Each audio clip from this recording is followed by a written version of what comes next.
Buongiorno, ben ritrovati con la nostra prima edizione domenica 6 agosto. Buongiorno a tutti voi, buona domenica. Vi dico subito che sarà un'edizione un po' particolare a livello di tempistica, di tempi rispetto al consueto. Non termineremo alle 13:30 infatti come ogni giorno, ma termineremo un po' prima, intorno a mezzogiorno e 50, per dare spazio, come di sempre, al film e soprattutto per essere poi puntuali alle 15:30 con la diretta del Palio di Feltre. È il giorno, insomma, del Palio di Feltre. Allora, come abbiamo raccontato in questi giorni, in queste settimane, dalle 15:30 di oggi sintonizzatevi sulla nostra emittente perché potrete seguire in diretta la giornata clou del Palio di Feltre, questo evento che ci riporta indietro al 400, quando Feltre passò sotto il dominio veneziano, e dunque c'è la gara del tiro con l'arco, la gara del tiro alla fune e poi soprattutto la attesa gara, la corsa dei cavalli, attese migliaia di persone, e lo seguiremo in diretta ore 15:30, segnatevelo, poi ve lo ricorderò. Allora, iniziamo la nostra prima edizione come sempre con la cronaca e purtroppo la prima notizia riguarda una tragedia, l'ennesima sulla strada. Si stava recando probabilmente al lavoro quando un pick-up lo ha travolto e ucciso. È una tragedia avvenuta questa mattina alle 6 a Jesolo, tra Jesolo Lido e Jesolo Paese, vittima un 34enne di nazionalità bengalese, Nasir Khan, lavoratore stagionale. Era in bicicletta quando lungo la laterale di via Cagamba è sopraggiunto il pick-up Ford condotto da un residente della zona che lo ha colpito violentemente da dietro. Il guidatore si è subito fermato, ha chiamato i soccorsi, sul posto la polizia locale, il 118, la polizia di Stato e anche ovviamente il SUEM. Il corpo però ormai senza vita del 34enne è stato trovato dai vigili del fuoco di Jesolo a diversi metri di distanza in un fossato lungo la strada. Restano invece molto gravi le condizioni del 55enne artigiano del pane di Spinea, caduto dal tetto del suo capannone ieri mentre cercava di riparare alcune infiltrazioni della pioggia dopo il maltempo degli ultimi giorni. Una volta salito sul tetto, a quanto pare potrebbe aver messo un piede in fallo, aver perso l'equilibrio finendo a terra da un'altezza di 5 metri e, come abbiamo già detto ieri, insomma, le condizioni sono molto gravi e restano molto gravi. Restiamo ancora nel veneziano, un'altra notizia di cronaca di queste ore. Un turista straniero è stato aggredito da un gruppo di giovani che lo hanno ferito con un oggetto tagliente, un coltello o un coccio di vetro all'addome. Il fatto è avvenuto poco prima dell'alba in Piazzale Roma. L'uomo, un 50enne straniero, è stato soccorso e portato in ospedale. Non sarebbe fortunatamente in gravi condizioni. Sull'episodio di violenza indaga la polizia che sta ricostruendo la dinamica dell'aggressione. Si ipotizza un tentativo di rapina in Piazzale Roma ai danni di un turista. Evidentemente un fatto che provocherà un acceso dibattito anche sulla gestione del turismo a Venezia. Dalla cronaca, ti torneremo fra poco, a un tema caldo di questi giorni, quello dei migranti. Come sappiamo, gli arrivi in Veneto ormai prossimi, anche se sono già di fatto quotidiani. Le polemiche, ne parleremo anche fra poco con il nostro ospite politico. Intanto nel vicino Friuli Venezia Giulia si ipotizza un hotspot a Palmanova. Un hotspot migranti in Friuli Venezia Giulia. È di queste ore l'ipotesi di veder sorgere il nuovo centro d'accoglienza nell'ex caserma Lago Aialmicco, frazione di Palmanova, con 800 abitanti. Non ci sono conferme ufficiali, ma nemmeno smentite. Il tanto annunciato hotspot, lo stesso prefetto di Trieste aveva rimarcato che un'area in regione sarebbe già stata individuata, potrebbe dunque vedere la luce. Ma con quali tempistiche? Sì, perché la ex caserma in questione è un'area dismessa ormai da decenni, in una condizione di degrado assoluto, quindi la zona dovrebbe prima essere bonificata e gli edifici ristrutturati. L'area hotspot, ovunque venga istituita, dovrebbe riuscire a ospitare massimo 300 migranti per il tempo necessario al fine di identificarli e trasferirli verso altre strutture.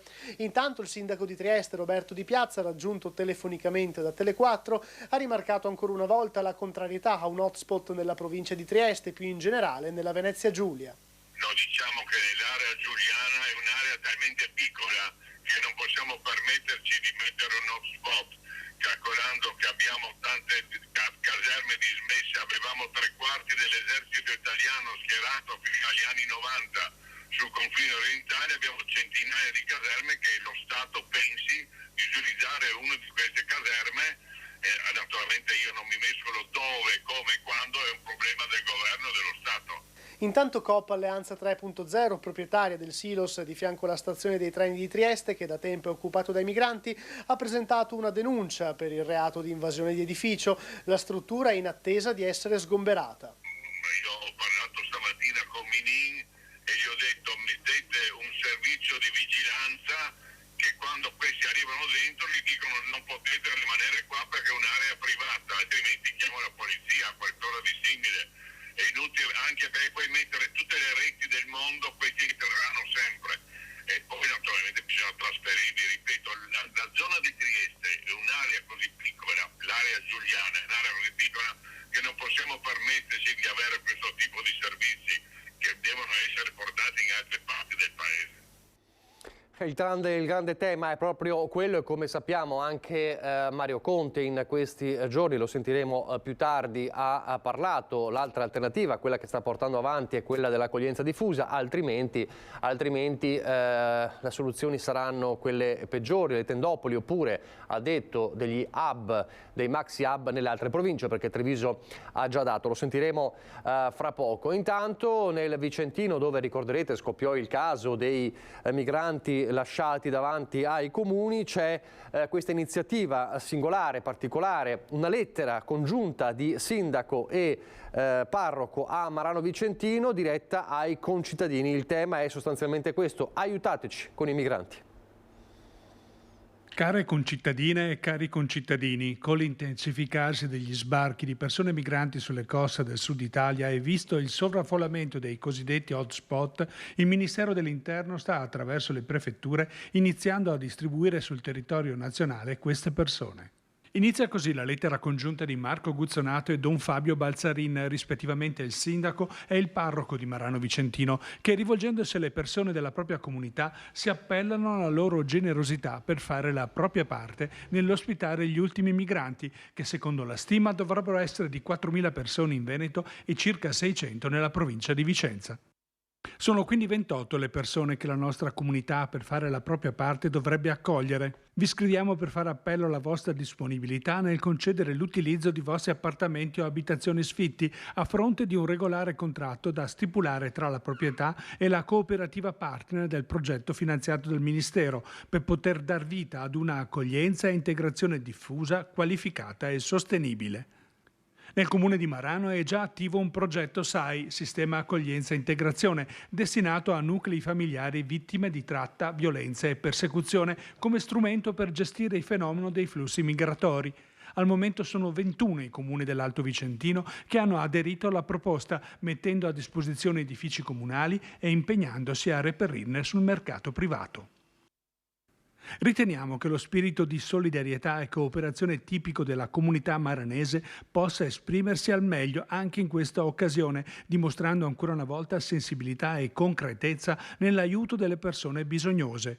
Sono questi i tratti distintivi e identitari che danno valore al vivere insieme e che consolidano la coscienza civica di ciascuna persona all'interno della comunità. Torneremo dunque fra pochissimo a parlare del tema dei migranti, poi c'è la cronaca e la insicurezza percepita e reale. Abbiamo raccontato ieri di diversi episodi nella Marca, li rivediamo, a partire dalla caccia al bandito solitario che, armato di pistola, ha colpito l'hotel di lusso Mosole a Spresiano.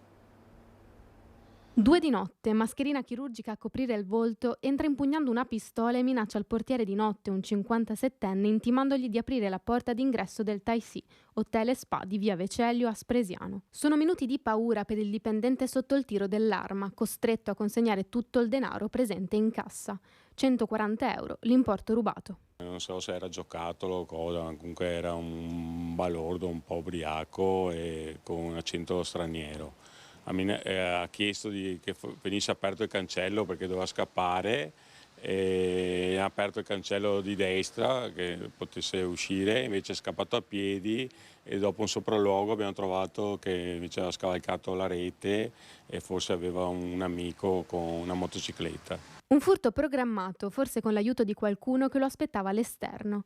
Dopo aver intascato la rifurtiva, il malvivente, anziché il cancello, ha infatti scelto di scavalcare la recinzione dell'esercizio per darsi alla fuga circa 100 metri dall'entrata principale, probabilmente per non destare troppi sospetti. Evento che in 18 anni di attività non era mai accaduto, raccontano dall'amministrazione. Ciò che è certo è che si valuterà di rinforzare i sistemi di sicurezza. Il custode stesso al momento si è spaventato perché non era inaspettato, adesso valuteremo di chiudere le porte, quindi sono blindate, quindi non può entrare nessuno. Non è l'unico caso di rapina negli ultimi mesi nella zona.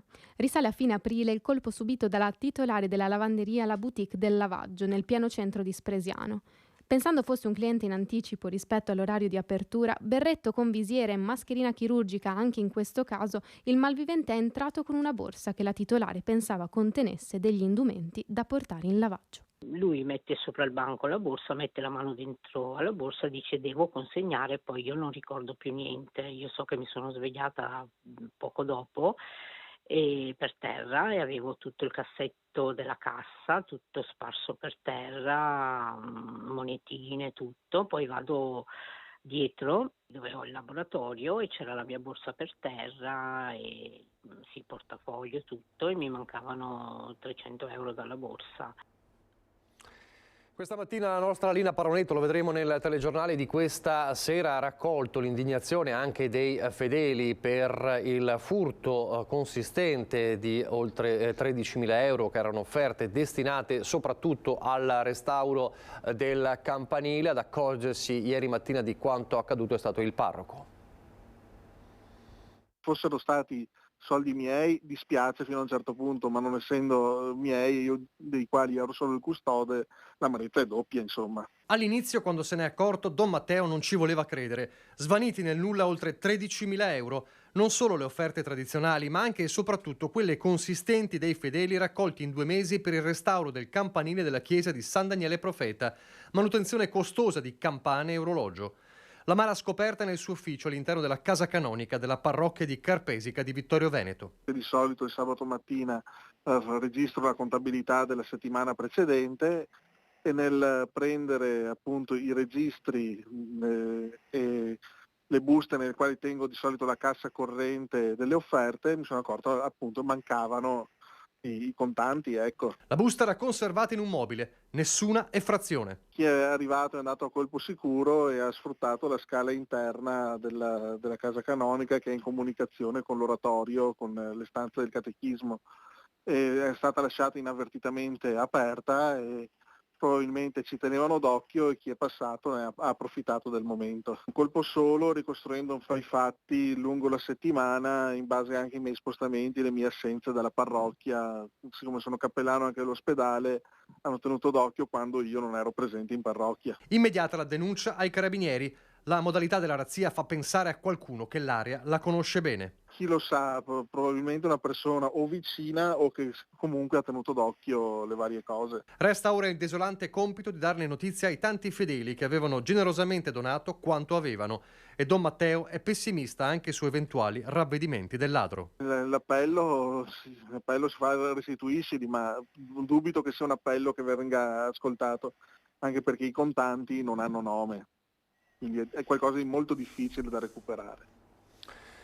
E poi il sentirsi insicuri in casa propria, l'abbiamo raccontato tante volte, l'ultimo episodio a Treviso con una coppia che guarda la televisione, la signora che fa la doccia e i ladri sono nella camera accanto.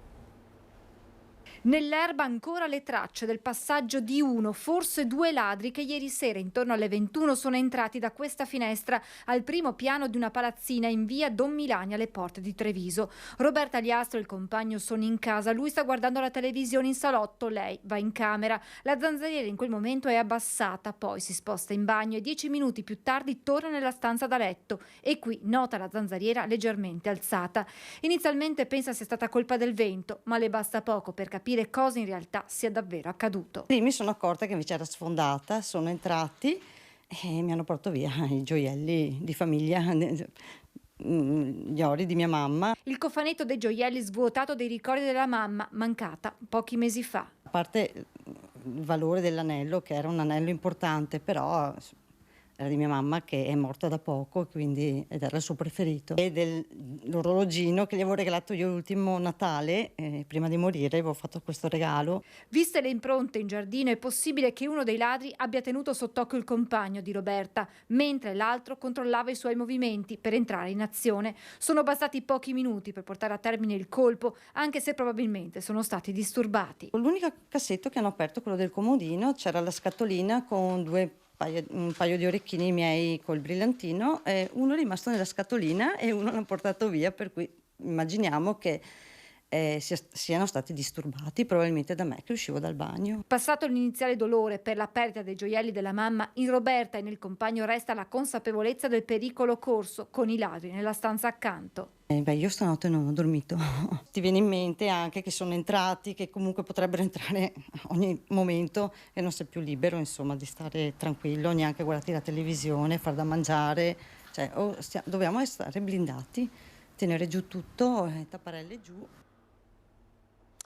Prima di vedere il prossimo servizio che riguarda sempre i furti, vi do un paio di aggiornamenti. L'abbiamo visto prima, l'abbiamo raccontato, lo vediamo dal sito del Gazzettino. Un'altra notte di sangue in piazzale Roma, turista passeggia con la moglie e poi la feroce aggressione, taglio profondo all'addome, lo dicevamo prima, aggredito forse con un coltello o con dei cocci di bottiglia. Un turista straniero, non sarebbe in gravi condizioni, ma è l'ennesimo caso di aggressione a Venezia ai danni di un turista. E poi questa notizia singolare, come dire, che provoca anche indignazione: elicottero a terra in strada per un doppio soccorso alla manifestazione. Le piazzole sul Monte Grappa erano occupate da auto parcheggiate. Era in corso la manifestazione alla Cima Grappa, al Sacrario di Cima Grappa, una manifestazione, una rievocazione storica importante, ma molte persone hanno parcheggiato proprio sulle piazzole destinate al soccorso, e quando c'è stato il momento di intervenire per ad esempio un 72enne che aveva avuto un malore e anche un'altra signora, le ambulanze,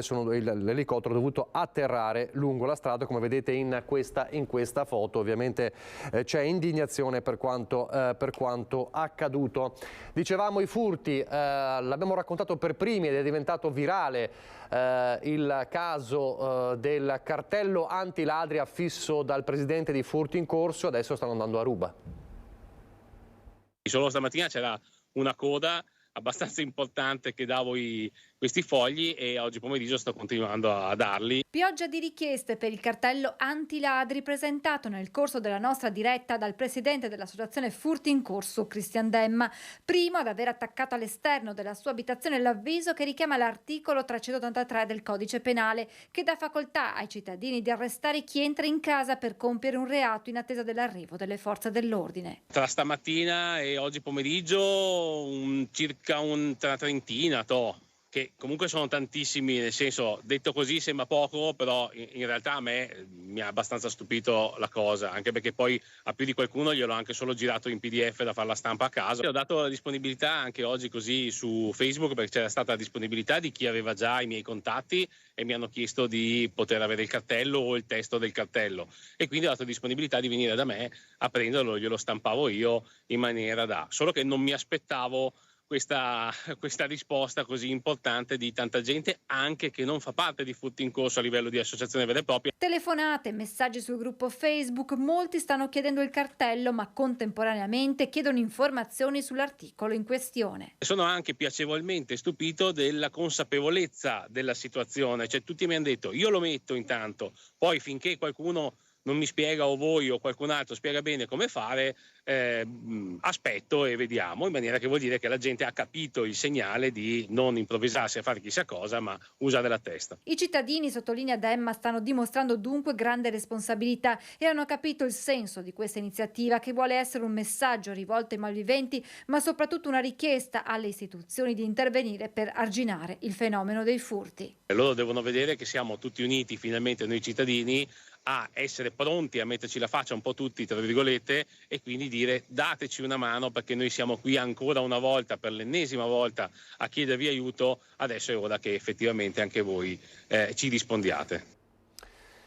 Di nuovo in diretta, allora il nostro ospite di oggi torna a trovarci, grazie per essere qui anche in questa domenica, l'onorevole Dimitri Coin, segretario provinciale della Lega Treviso, buongiorno. Grazie a voi per l'invito e buongiorno a tutti gli ascoltatori. Allora, l'idea del cartello antiladro secondo lei è buona o può essere rischiosa? Dire io qui vi posso arrestare perché il codice penale me lo consente? Sostituirsi alle forze dell'ordine è sempre un qualcosa che magari può nascondere qualche insidia. Però se è consentito dal codice di procedura penale non credo che magari entro certi limiti. Forse è anche un po' una provocazione insomma, per tornare sul tema. Una provocazione per tornare sicuramente sul tema. Allora, abbiamo tante cose da chiedere all'onorevole Coin. La prima cosa è, quando è venuto qui ospite da me un paio di mesi fa, forse un po' meno, c'era una situazione di tempesta, no? Abbiamo visto le tempeste vere in queste settimane, ma era una tempesta già all'epoca, c'era il caso Marcona aperto, anche il caso Marcato. Allora, la situazione, come sappiamo poi, abbiamo raccontato, si è risolta, tira un bilancio di quanto è accaduto intanto a Castelfranco dopo qualche mese da quella tempesta? Come dissi già la volta scorsa, la situazione era sì risolvibile, ma era comunque complessa, nel senso che io ero francamente abbastanza preoccupato perché doveva esserci un richiamo al senso di responsabilità un po' di tutte le componenti politiche castellane che erano appunto all'interno della maggioranza, perché comunque Stefano Marcon è sindaco di Castelfranco, città con 30.000 abitanti, ma anche presidente della provincia, di una provincia che ha 880.000 abitanti. Quindi il senso di responsabilità ha prevalso come vediamo in questi giorni. È stato un lavoro abbastanza impegnativo da parte di tutti e quindi il sindaco Marcon per primo, poi i componenti della sua amministrazione, sono state fatte le scelte anche difficili all'interno dell'amministrazione stessa, con una rivisitazione un po' della giunta, adesso con delle surroghe all'interno del Consiglio Comunale, ma insomma sembra che la situazione sia risolta, quantomeno superata in questa fase. Adesso bisogna riprendere, andare avanti e ritornare all'attività amministrativa, perché comunque questa pausa sicuramente non ha fatto bene a nessuno. Eravamo anche reduci dal congresso regionale, l'atteso congresso regionale, adesso si è messa in moto una nuova struttura, diciamo, che guiderà poi la Lega nei prossimi anni, soprattutto negli appuntamenti importanti del prossimo futuro. Insomma, come procede il percorso, il programma di Stefani che deve essere portato avanti a partire anche dai tour sull'autonomia, poi ne parleremo a proposito di autonomia, come vede il percorso della Lega regionale? Di fatto è un percorso che va in continuità con quello che è stato fatto in quest'ultimo periodo, in questi ultimi anni. Le segreterie provinciali avevano fatto i congressi prima e quindi sono tutte operative, e il ganglio è vero, la segreteria regionale traccia la linea politica, fa la regia un po' di tutto, però il ruolo anche delle segreterie provinciali è assolutamente importante, perché poi siamo noi segretari provinciali in contatto con i militanti delle singole province, il motore che serve per portare avanti poi il percorso politico.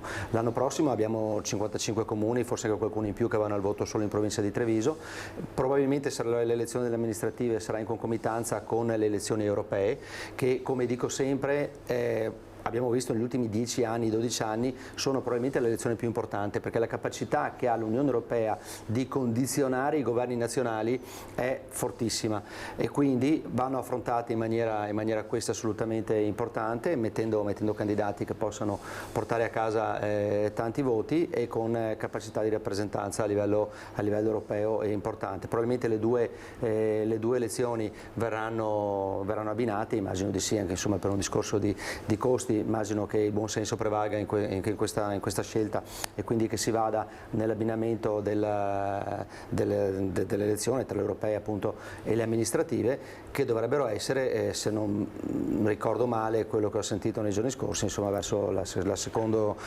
domenica di giugno. Allora, fra un anno, ma è già in autunno che il motore si mette a regime, forse anche prima, quindi sì. Che autunno sarà, le chiediamo, per la Lega, cioè la ripartenza? La Lega è uscita rafforzata anche da queste tempeste, secondo lei, qui in Veneto? No, noi siamo abituati alle tempeste, noi abbiamo una dialettica interna che è sempre molto attenzionata dai mezzi di comunicazione, quindi è sempre molto amplificata. La dialettica politica interna è il sale un po' del dibattito all'interno di ogni partito politico, e noi dimostriamo di essere vivi e vitali in quanto appunto questa dialettica ce l'abbiamo, poi tutti i mezzi di comunicazione ce l'amplificano, come dicevo poco fa, e quindi di fatto noi ci siamo e siamo ben presenti. L'autunno servirà per mettere le basi per tutti i percorsi che ho detto prima, perché i comuni che vanno al voto sono tanti, ne abbiamo 4 sopra i 15.000 abitanti, e quindi da lì dovremo ripartire. Bisognerà fare le scelte, mi auguro che vengano fatte con abbondante anticipo anche rispetto alle candidature per le elezioni europee, perché essendo in particolare per noi della Lega un momento di test politico importante, queste potranno essere anche propedeutiche per capire quali sono le forze politiche in campo, i pesi politici in campo, anche in previsione di quelle che saranno le prossime elezioni regionali. Perché bisogna ragionare sui numeri, in politica si ragiona sui numeri, noi ragioniamo spesso con il cuore, però la logica dei numeri è quella che alla fine deciderà anche quelli che saranno i pesi nel prossimo futuro. La tornata delle europee per noi è una tornata assolutamente fondamentale, in quanto in funzione del risultato che avremo per le europee probabilmente questo determinerà anche alcune riflessioni rispetto alle regionali dell'anno successivo o di un anno e mezzo più tardi, perché probabilmente scavalleranno nel 2026.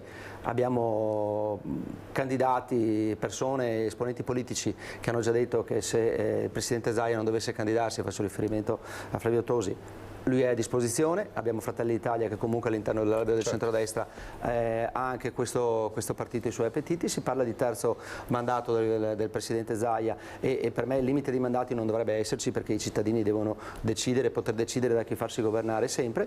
Però faccio una riflessione che è anche logica, partendo dal presupposto che comunque in politica qualsiasi accordo può essere fatto in qualsiasi momento, però se penso che questo accordo passa attraverso Fratelli d'Italia e quindi la Meloni, mi faccio una domanda e mi chiedo quali sono i presidenti di regione che la Meloni ha necessità di poter coinvolgere cambiando questa legge.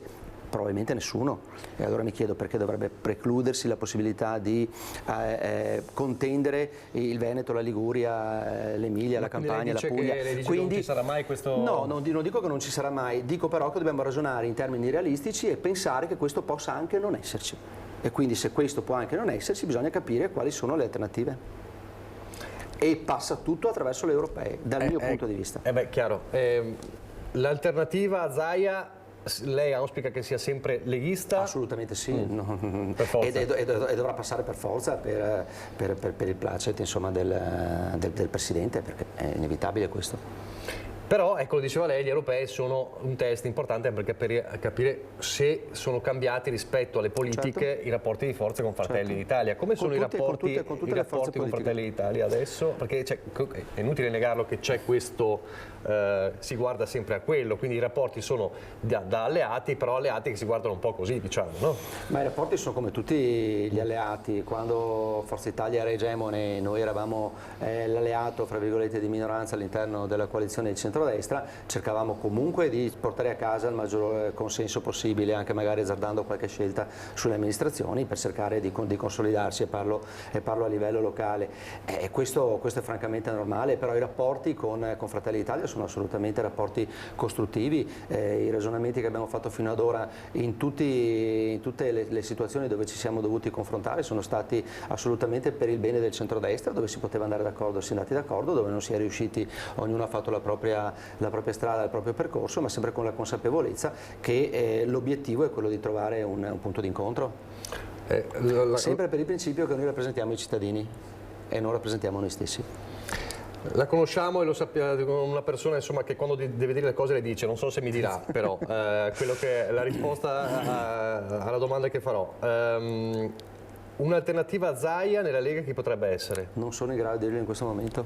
Purtroppo se avessi qualche nome glielo direi, non sono in grado di dirlo in questo momento. Figure importanti ce ne sono tante, però bisogna intanto ci viene sempre in mente, le dico subito, Mario Conte, però ma è comunque il sindaco di Treviso, e poi comunque gli spazi all'interno di quello che è lo scacchiere regionale vengono decisi dai vertici nazionali dei partiti, perché che a chi va al Veneto, a chi va l'Emilia, la Puglia o altre regioni vengono sempre decisi là, e poi comunque i candidati devono essere graditi anche agli alleati, e quindi è sempre un lavoro di equilibrio. Sappiamo perfettamente che in Veneto il candidato del centrodestra, storicamente un centrodestra compatto, ha sempre fatto 60-65%, per cui la partita si risolve prima dell'elezione probabilmente. Allora, qualche secondo, qualche istante di pubblicità, poi ripartiamo proprio dal rapporto Fratelli d'Italia-Lega sul tema dell'autonomia.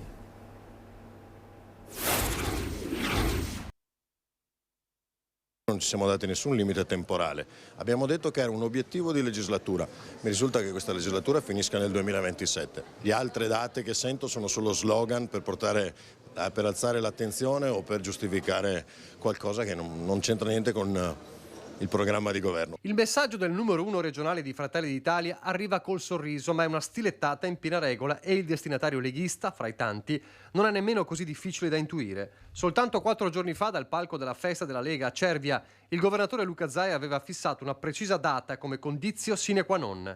Se l'autonomia non arriva entro il 2024 vuol dire che abbiamo fallito come governo. Per De Carlo solo slogan per alzare la polvere. Polvere che si è in ogni caso alzata con l'emendamento dei meloniani depositato in Commissione Affari Istituzionali in questi giorni. Emendamento che riscrive completamente l'articolo 3 del provvedimento sulla determinazione dei LEP, allungando i tempi già biblici del percorso a ostacoli. Tutto rinviato a settembre e immediati i messaggi dell'alleato scalpitante. Dal segretario veneto del Carroccio Alberto Stefani, che richiama la coerenza dei patti, al presidente dell'intergruppo Lega-Liga in Consiglio regionale Alberto Villanova, che parla di sgambetti. De Carlo non si scompone e rilancia. È chiaro che quando sei un po' lontano dai centri non solo decisionali ma anche dove si discute si ha una percezione totalmente differente. Secondo me dovevano sentire Calderoli prima e rendersi conto che era tutto concordato con lui. Quell'emendamento del senatore Balboni, presidente della Commissione Affari Costituzionali del Senato, tra l'altro con cui io mi sono confrontato parecchio, è concordato col ministro Calderoli. Non vorrei che i leghisti debbano prendersela con Calderoli, in realtà non devono prendersela proprio con nessuno, è semplicemente un supplemento di attenzione, un rafforzare il Parlamento rispetto ad un tema così importante come l'autonomia, che non vorremmo noi, ma neanche la Lega, vedere abbozzato sulla carta e poi non tradotto in pratica. Questo ci dà la certezza che 2 passaggi parlamentari sono meglio di un DPCM e che il Parlamento venga coinvolto, come abbiamo detto dall'inizio. Insomma, l'aria che tira tra i due alleati è sempre la stessa, con dichiarazioni di intenti che poi puntualmente lasciano il campo a profonde tensioni sotterranee. In ballo c'è la partita della leadership del centrodestra per l'immediato futuro, e non è poca cosa. Lo si intuisce anche quando il vertice regionale dei meloniani ribadisce un passaggio importante sull'autonomia. È entrata in Parlamento solo grazie ad un esecutivo a guida Meloni. Prima hanno partecipato a tanti esecutivi anche i miei colleghi della Lega, non mi risulta che sul tavolo sia mai arrivato nulla. Allora, rieccoci in diretta con l'onorevole Coina. Allora, insomma, le alleati sono Fratelli d'Italia e l'alleato dice, è 2024, c'è tempo fino al 2027, chi parla di date parla per slogan, e in ogni caso questo passaggio era fondamentale perché tutto fosse fatto bene. Ma l'amico Luca De Carlo esprime diversi concetti. Mi sembra di aver colto anche un percorso di parlamentarizzazione dell'iter che secondo me è molto pericoloso, perché parlamentarizzare l'iter vuol dire comunque correre dei pericoli.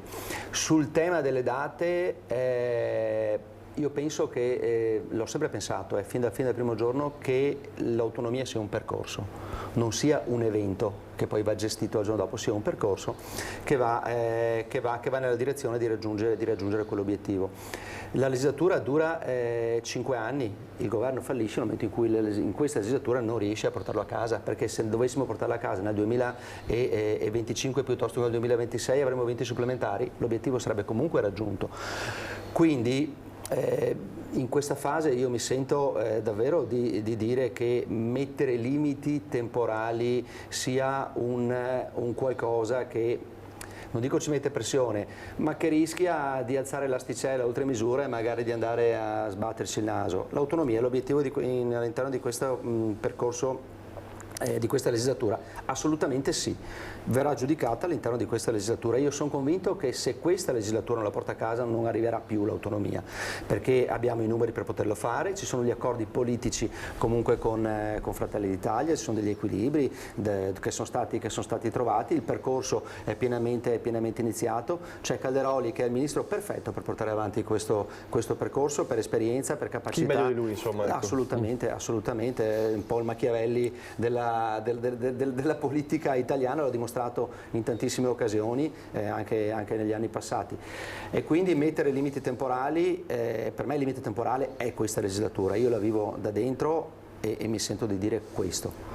senza dover smentire nessuno, perché capisco anche il voler mettere pressione, il voler stringere i tempi, perché magari si teme che diluendo troppo l'orizzonte temporale si rischi di perderla di vista e magari che poi subentrino altre situazioni che possano un po' superarla o far credere che venga messa da una parte. Questa è una priorità di questo governo, è la priorità della Lega e negli accordi con Fratelli d'Italia sono convinto che questa legislatura sia quella giusta per portarla a casa. È vero che ci sono scadenze, come dicevamo prima, per cui arrivare con un percorso...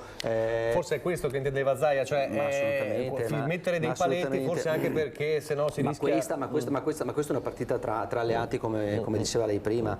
Ecco che per la Lega è importante arrivare con degli step prima delle europee per far vedere che comunque questo passaggio si sta portando avanti e magari per qualcun altro un po' tergiversare e far vedere qualcosa di diverso, ma credo che in particolare in Veneto questo percorso dell'autonomia debba essere portato avanti con assoluta convinzione. Noi sul pezzo ci siamo assolutamente, il ruolo che ha assunto anche Alberto Stefani recentemente come Presidente della Commissione per il federalismo fiscale è comunque un ruolo assolutamente importante che va in questa direzione. Questa commissione è composta anche da altri componenti veneti e quindi questo dimostra che l'attenzione sul tema c'è e per noi è l'obiettivo di legislatura. Per noi veneti l'autonomia è l'obiettivo di legislatura. Prima arriva meglio è, chiaro? Certo. Partiticamente se arriva prima delle elezioni europee meglio ancora, ma non è che sia un fallimento se arriva dopo. Nel frattempo arrivano i migranti, allora cambiamo argomento ed è un altro tema non da poco e su questo, ma non solo su questo, da diverso tempo Mario Conte ha alzato un po' il tiro anche nei confronti del governo. Allora vediamo il servizio di ieri e poi lo commentiamo. Treviso ha dato e adesso capisco le difficoltà del prefetto, però dovrà trovare altre situazioni in attesa però che venga messa la parola fine a questo grande flusso di migranti provenienti dall'Africa, perché era stato anche promesso in campagna elettorale dalla Premier Meloni e quindi è giusto che si dia continuità a quelle promesse. 2 stoccate in un colpo solo al governo che non riesce a contenere gli sbarchi di richiedenti asilo sulle coste e a chi ha snobbato il protocollo ANCI per l'accoglienza diffusa. E di fronte al bando pubblicato dalla prefettura per individuare altri 400 posti per migranti, il sindaco di Treviso Mario Conte blinda, almeno politicamente, le porte dell'ex caserma Serena. Devo dire che ce l'aspettavamo, nel senso che gli arrivi sono continui. Questa volta però la posizione del Comune di Treviso nei confronti della Prefettura, e non vuole essere assolutamente polemica perché ne ho parlato serenamente col Prefetto, è una chiusura nei confronti della disponibilità della caserma Serena, che oggi conta già 520 persone che noi riteniamo eccessive e che rischiano di creare un problema sociale. Ma la scadenza del bando prefettizio è prossima, il 28 agosto è dietro l'angolo, l'allora decreto Salvini ha smantellato buona parte dell'accoglienza in piccole e medie strutture, se non emergeranno disponibilità significative dal territorio si avvererà la previsione di Conte, quella delle tendopoli. Da qualche parte queste persone devono essere accolte e quindi soluzioni alternative io non ne vedo. Ma il primo cittadino di Treviso è pronto a fare la voce grossa, la Marca è l'unica provincia veneta a ospitare 2 maxi centri ministeriali di accoglienza, ex Serena ed ex Zanusso di Oderzo, la cui chiusura è sempre stata promessa ma mai realizzata. Con 1000 arrivi in Veneto a settimana, anche gli altri territori, dice, saranno costretti ad aprire strutture analoghe. Ma io credo che questa sarà una soluzione, nel senso che comunque quando arrivano vengono distribuiti adesso circa in modo equo nelle varie province, e ogni prefetto avrà le stesse grane rispetto al prefetto di Treviso, quindi delle soluzioni devono essere trovate. A Treviso tutti quanti si sono sentiti un po' più tranquilli perché c'era la caserma Serena, ma oggi il sindaco di Treviso dice basta la caserma Serena. Allora, quindi il tema è importante.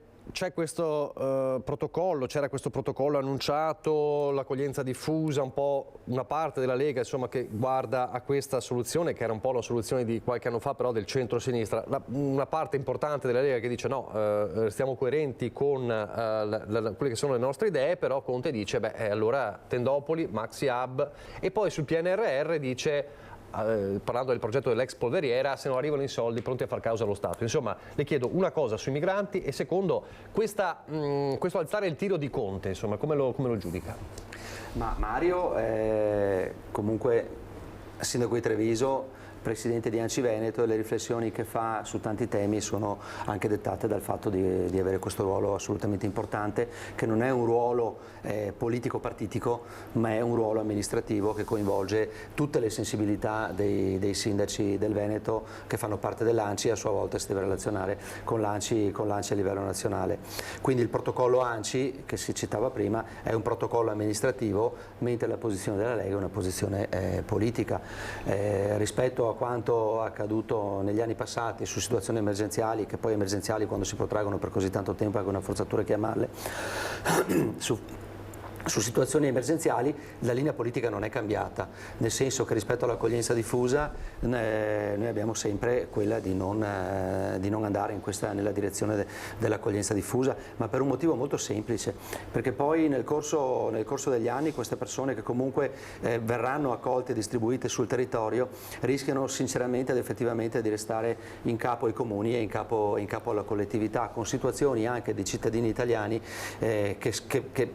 che vivono davvero momenti, in un periodo difficile, situazioni particolari ai quali si fa fatica a dare risposta. È vero che la situazione internazionale è cambiata ovunque, le destabilizzazioni politiche e anche militari ci sono in molti paesi. Abbiamo visto in Mali recentemente, abbiamo visto in Niger, stiamo vedendo l'Ucraina qui che è solo un tassello di una situazione molto, molto più estesa, e quindi la situazione è francamente cambiata. Ma pensare che l'immigrazione possa riversarsi in Italia o possa comunque venire in Italia e trovare un'accoglienza che non siamo in grado di gestire è un po' una forzatura.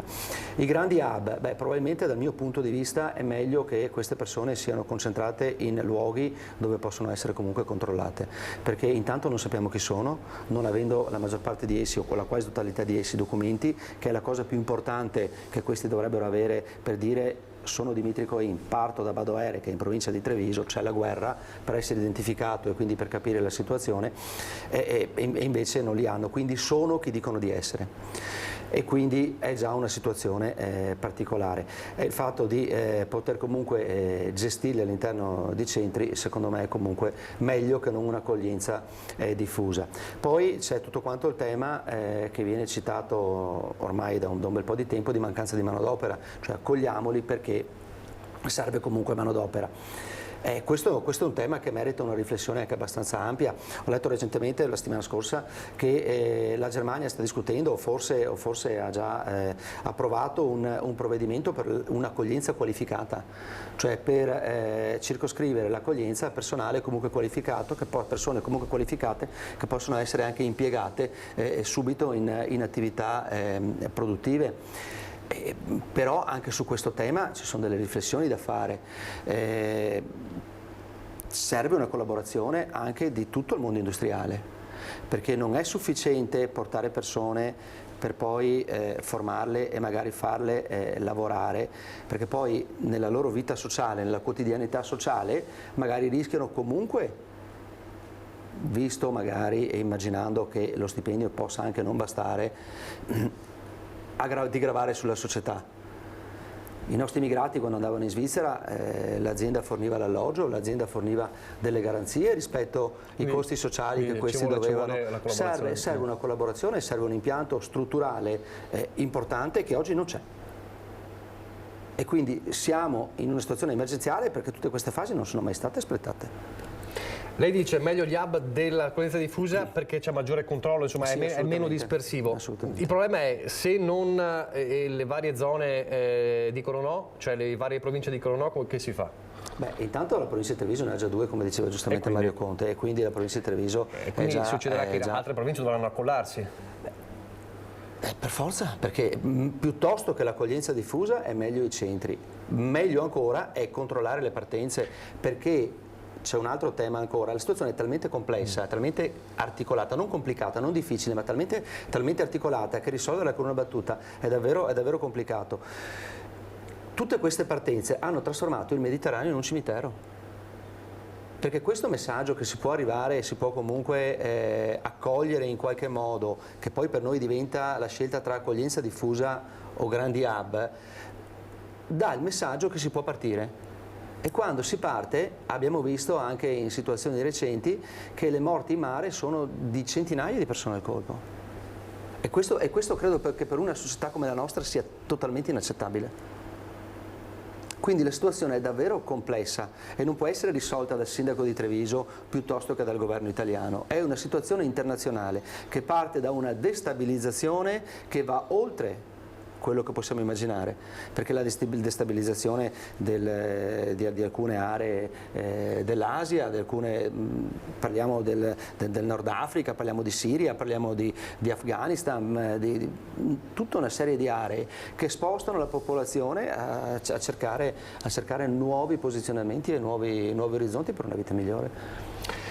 L'ultima domanda è riferita sempre a Conte, insomma non solo migranti, anche sul PNRR, sì. Come tutti i sindaci, ma lei dice, insomma lui parla in questo caso da amministratore non da politico, però è uno sfogo importante da parte di una figura importante della Lega. Allora, la revisione del PNRR che è stata ampiamente illustrata dal Ministro Fitto l'altro giorno... Domani peraltro ci sarà il confronto con le regioni, no? Sì, l'altro giorno alla Camera ha ampiamente rassicurato che dove ci siano progettualità con gare già iniziate, con opere già partite, i soldi questi qua ci sono e non si andrà in una situazione di difficoltà da questo punto di vista. Bisogna fare una riflessione però a monte del PNRR, che è quella che l'Italia ha comunque portato a casa la totalità delle quote a debito. Abbiamo portato a casa il PNRR in due fronti, in due grandi gruppi, 68 miliardi a fondo perduto, come tutti gli altri paesi, e poi circa 122 a debito che dobbiamo restituire. Questi 122 a debito, intanto non sappiamo quanti sono gli interessi che andremo a pagare, perché corrisponderanno agli interessi che l'Unione Europea dovrà pagare per finanziarsi, più le spese, e ad oggi non sappiamo ancora quanti siano. E comunque dovremo restituirli, dovremo calarli sul territorio con una serie di opere che sono polverizzate e con dei limiti temporali che sono comunque ristretti rispetto al percorso burocratico che abbiamo in questo Paese.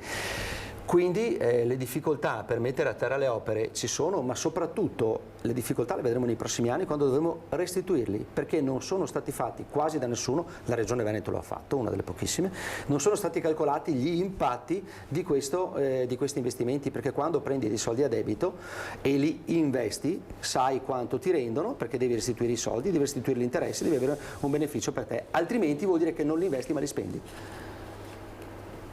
Partita insomma complessa anche questa. Assolutamente, e sempre valutata in maniera con dibattiti troppo superficiali. Allora, il tempo è finito perché lo dicevamo, oggi finisce prima. Io ringrazio davvero l'onorevole Dimitri Conin per essere stato con noi, ha fatto un po' di chiarezza anche su temi molto importanti. Il film adesso, The Texican, un western del 1966, prima c'è il meteo e poi vi ricordo dalle 15:30 in diretta il Palio di Feltre. Arrivederci.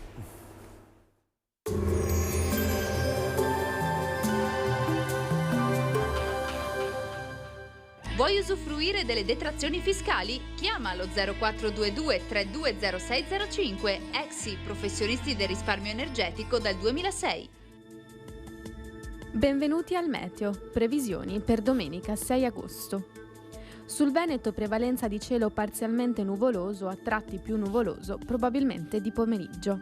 Bassa probabilità di precipitazioni in pianura, piogge sparse attese sui rilievi con carattere anche temporalesco dal pomeriggio. Temperature in calo, minime dai 13 ai 18 gradi, massime dai 24 ai 28 gradi.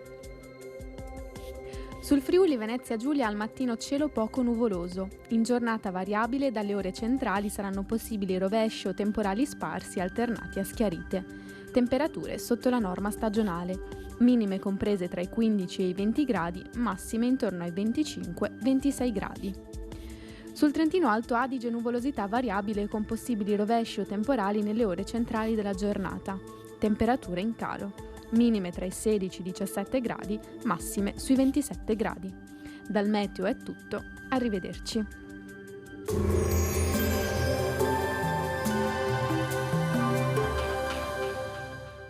Vuoi usufruire delle detrazioni fiscali? Chiama lo 0422 320605 Exi, professionisti del risparmio energetico dal 2006.